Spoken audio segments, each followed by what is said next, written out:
Hello बच्चों, good afternoon. आज कक्षा 8 के छात्र छात्राओं को विज्ञान में दैनिक जीवन में रसायन के अंतर्गत टेफ्लॉन या जिसको हम लोग कहते हैं टेट्राफ्लोरोइथिलीन का बहुलक आपको पढ़ाना है। टेफ्लॉन को PTFE कहते हैं, PTFE। इसी टेफ्लॉन को PTFE कहते हैं, पॉली टेट्राफ्लोरोइथिलीन या एथिलीन कहते हैं।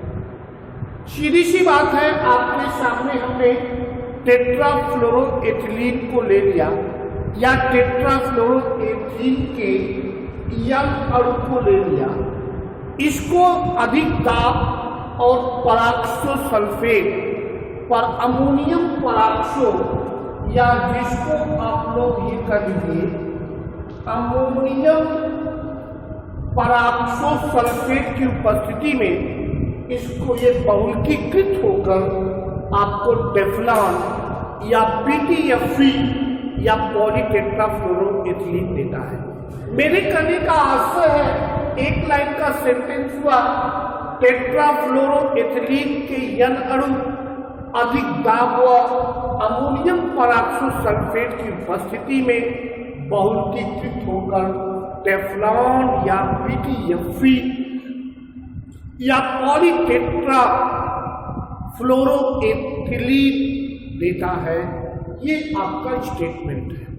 आप कैसे लिखोगे बच्चों? आप लिखोगे टेफ्लॉन, पहले एडी डालोगे, आप लिखोगे इसे PTFE भी कहते हैं।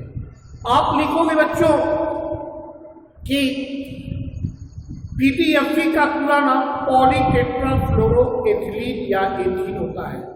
आप स्टेटमेंट लिखोगे अधिक दाब व अमोनियम पराक्सो सल्फेट की उपस्थिति में एथिलीन के यंग अणु या टेट्राफ्लोरोएथिलीन के यंग अणु बहुलकीकृत होकर टेफ्लॉन या PTFE देते हैं। इसके बाद ये आपका रिएक्शन। इसी क्रम में आपको टेफ्लॉन का गुणधर्म पढ़ाना है। टेफ्लॉन का गुणधर्म, पहली बात, टेफ्लॉन जो है एक दृढ़ पदार्थ। दूसरी बात, ये ऊष्मा अम्ल अथवा क्षारक प्रतिरोधी होता है। इसी क्रम में इसका उपयोग मैं बता दूं, ये जो है बर्तनों को चिपचिपा बनाने में इसका उपयोग किया जाता है।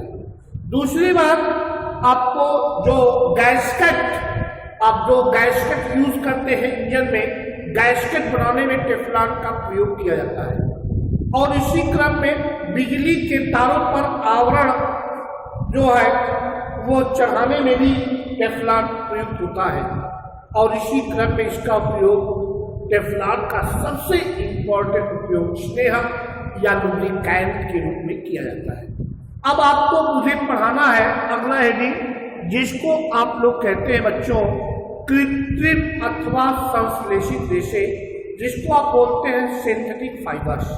मैं बताना चाहता हूं कि मनुष्य के जीवन की दूसरी मूलभूत आवश्यकता है, वो आवश्यकता वस्तु है। वस्तु प्राकृतिक रेशा जैसे ऊन, सिल्क, सूत, जूट इत्यादि से बना है। और मैं आपको बता दूं, वस्त्रों की बढ़ती मांग के कारण आपका वैज्ञानिकों ने संश्लेषित रेशा या कृत्रिम रेशा का निर्माण किया। उसमें सबसे पहले आपको मुझे रेयान पढ़ाना। रेयान आप जानते भी हैं, रेयान क्या है? रेयान जो है एक प्रकार का कृत्रिम रेशा है या संश्लेषित रेशा है, जिसे सेलुलोज के द्वारा निर्मित किया जाता है। मैं आपको बताना चाहता हूँ, रेयान जो भी है वो सेलुलोज के द्वारा क्या होता है, निर्मित होता है। और यानी आप सीधे सीधे परिभाषा लिखेंगे, वे कृत्रिम रेशे, वे संश्लेषित रेशे जिनको सेलुलोज से प्राप्त किया जाता है या जिन्हें सेलुलोज के द्वारा निर्मित किया जाता है, उसको हम लोग रेयान कहते हैं। आपको बता दूं, रेयान का उत्पादन कैसे करेंगे। पहली बात, रेयान का उत्पादन 4 या 5 पदों में पूर्ण होता है। सबसे पहले जो आपका प्योर कॉटन है, उस कॉटन या सेलुलोज को कास्टिक सोडा के 30% विलयन में 3-4 घंटे तक डुबोया जाता है। देखिए, मैंने आपसे साफ साफ कहा है, रेयान का उत्पादन या प्रोडक्शन ऑफ रेयान का उत्पादन निम्न पदों में पूर्ण होता है। पहला पद मैंने आपको साफ साफ कहा है, पहला पद मैंने कहा है कि सर्वप्रथम शुद्ध काटन या सेलुलोज 30% कास्टिक सोडा के विलयन में 3-4 घंटे तक डुबो कर रख देते हैं। दूसरा पद, इस पद में क्या होता है, जो शुद्ध काटन या सेलुलोज को कास्टिक सोडा विलयन में से निकाल लेते हैं। मतलब जो आपने डुबा के रखा था काटन को या सेलुलोज को 30% कास्टिक सोडा में, उसमें से बच्चों निकाल लेते हैं। और निकालने के बाद जब निकालते हैं तो आपको सेलुलोज जैंथेट यानी जो कॉटन है या जो सेलुलोज है वो किस में बदल जाता है, सेलुलोज जैंथेट में बदल जाता है। अर्थात आप ये कह लीजिए कि आपको द्वितीय पद में सेलुलोज जैंथेट प्राप्त होता है। मेरे कहने का आशा भी मैं पीछे जा रहा हूं। प्रथम पद में आपने सेलुलोज को कास्टिक सोडा में डुबाया तो आपको सेलुलोज जैंथेट, फिर क्या मिला आपको द्वितीय पद में, सेलुलोज जैंथेट। अब इस सेलुलोज जैंथेट को कास्टिक सोडा विलयन से घोलते हैं। घोलने के बाद आपको अशुद्धियां पृथक हो जाती है और गाढ़े विलयन प्राप्त होते हैं। जो आपका चतुर्थ पद जो गाढ़ा विलयन है उसको टर्म एस्टुएसोफोर या डायलूट एस्टुएसोफोर से में डूबे स्पिरिट से गुजारते हैं, जिससे पतला और कठोर रेशा प्राप्त होता है, जिन्हें स्पूल पर लपेटा कहते हैं। इस प्रकार से आपको रेयान प्राप्त हो गया। रेयान का उपयोग सबसे पहली बार रेयान को जब ऊन के साथ मिलाते हैं तो ऊन के साथ मिलाकर जो कॉलिन या कॉर्पेट होता है उसको बुनने में पहला उपयोग। दूसरा उपयोग मैं बता दूं कि रेयान का जो दूसरा उपयोग है कार्बन के साथ मिलाकर जो वाहन के टायर है, 4 व्हीलर 2 व्हीलर के जो टायर है उसमें किया जाता है। अब आपको पॉलिस्टर, मैं आपको बताना चाहता हूं पॉलिस्टर सीधी सी बात है। पॉलिस्टर जो है वो एस्टर बंद, पॉलिस्टर में एस्टर बंद पाया जाता है। अब ये एस्टर बंद क्या है ये थोड़ा सा आपके ऊपर की चीज है, लेकिन बच्चों आप इतना जान लीजिए एक प्रकार का समूह होता है एस्टर। वास्तव में एस्टर का क्रियात्मक समूह जब आप ऊपर के क्लास में आएंगे तो आपको मैं पढ़ाऊंगा C4 लेकिन उससे भी नहीं मतलब है। आप केवल जाने एस्टर एक बंद या समूह होता है।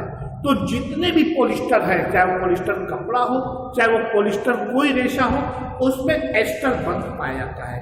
सीधी सी बात है, आपको पढ़ना है टेरिलीन या डाइक्रॉन। टेरिलीन को डाइक्रॉन भी कहते हैं। मैं बताना चाहता हूँ एथिलीन ग्लाइकॉल का यंग अणु, एथिलीन ग्लाइकॉल एक पदार्थ है जिसका यंग अणु लेते हैं, और इसी क्रम में टरथैलिक अम्ल भी एक पदार्थ है उसका यंग अणु लेते हैं, और जब पौलकीकृत कर देंगे तो टेरिलीन प्राप्त होगा।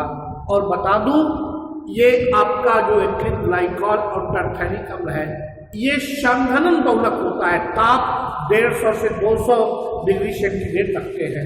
अब आपका आता है टेरिलीन या डाइक्रॉन का उपयोग। पहली बात मैं बता दूं जो हम लोग वस्त्र पहनते हैं उसमें टेरिलीन या डाइक्रॉन का उपयोग होता है। दूसरा, जो नाव को चलाने के लिए सेल या सीट बेल्ट जो हम लगाते हैं वो सीट बेल्ट जो है बनाने में यूज होता है टेरिलीन या डाइक्रॉन का। तीसरा, जो बैग आजकल यूज हो रहा है, बैग के निर्माण में भी टेरिलीन या डाइक्रॉन हो रहा है। और इसी क्रम में मैं आपको बताना चाहता हूँ बहुत इंपॉर्टेंट पॉइंट है चुंबकीय रिकॉर्डिंग टेप, चुंबकीय या मैग्नेटिक रिकॉर्डिंग टेप। और इसी क्रम में जो आपका फ्रोजन खाद्य पदार्थ है उसके निर्माण में भी आपका जो है टेरिलीन या डाइक्रॉन का प्रयोग हो रहा है। तो ये टेरिलीन डाइक्रॉन का उपयोग था। अब आपको मुझे पढ़ाना है नायलॉन। आप लोग नाम सुनते हो बच्चों, नायलॉन नायलॉन नायलॉन। आप नायलॉन का वो मतलब कहते समय तार होता है, ऐसा नहीं। नायलॉन की बात जहाँ तक आती है तो मैं आपको बता दूं, जैसे मैंने अभी कहा है कि टेरिलीन में जो है एस्टर ग्रुप होता है, पॉलिस्टर में एस्टर ग्रुप होता है, उसी तरह से मैं आपको बताना चाहता हूँ नायलॉन में एमाइड समूह होता है। आप जब आओगे आगे 10th में 11th में तो आपको पढ़ाया जाएगा कि एमाइड ग्रुप क्या है। तो एमाइड ग्रुप का बहुलक नायलॉन है, जिसको हम लोग नायलॉन 6 कहते हैं। मैं आपको अगले वीडियो में बताऊंगा कि ये नायलॉन 6 क्यों कहा जाता है। कोई दिक्कत होगी आप मुझसे तुरंत बात करेंगे। Thank you.